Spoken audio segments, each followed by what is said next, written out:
On a parlé du PTZ, tu disais qu'il y avait des choses qui bougeaient. Est-ce que tu peux m'expliquer, parce que j'ai cru voir le 1er avril qu'il y avait encore un changement de nouvelles règles, quoi. Ouais, exactement. Donc déjà, le PTZ, c'est le prêt à taux zéro. C'est un prêt qui est destiné à aider les primo-accédants. Donc quand on dit primo-accédant, on parle du premier achat immobilier. D'ailleurs, on peut redevenir premier achat immobilier si ça fait plus de 2 ans qu'on a vendu sa résidence principale. Donc on peut être un premier achat plusieurs fois dans sa vie. Et ce prêt à taux zéro, donc, c'est un morceau de financement, un capital qui va être prêté donc, sans intérêt. C'est une aide de l'État. Le montant va dépendre en fait du revenu fiscal de référence, de la composition du ménage, du type de projet, et de la zone géographique sur laquelle tu vas acheter. Donc en fait, il y a plusieurs critères que nous, on va calculer qui vont permettre de savoir l'enveloppe à laquelle tu vas pouvoir présenter sur ce type de financement-là. À partir du 1er avril, en fait, il y a 2 grandes nouveautés.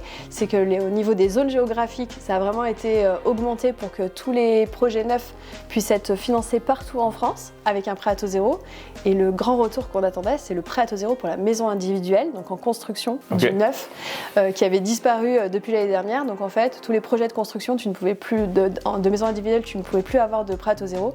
Et là, c'est de retour et du coup, ça va faire du bien parce que le marché de la construction c'est vraiment bien écroulé ces dernières années. Et donc, on va avoir de nouveau des jeunes gens qui vont pouvoir construire leur maison. Mais ça, c'est vraiment chouette. C'est des projets qu'on aime beaucoup financer au cabinet.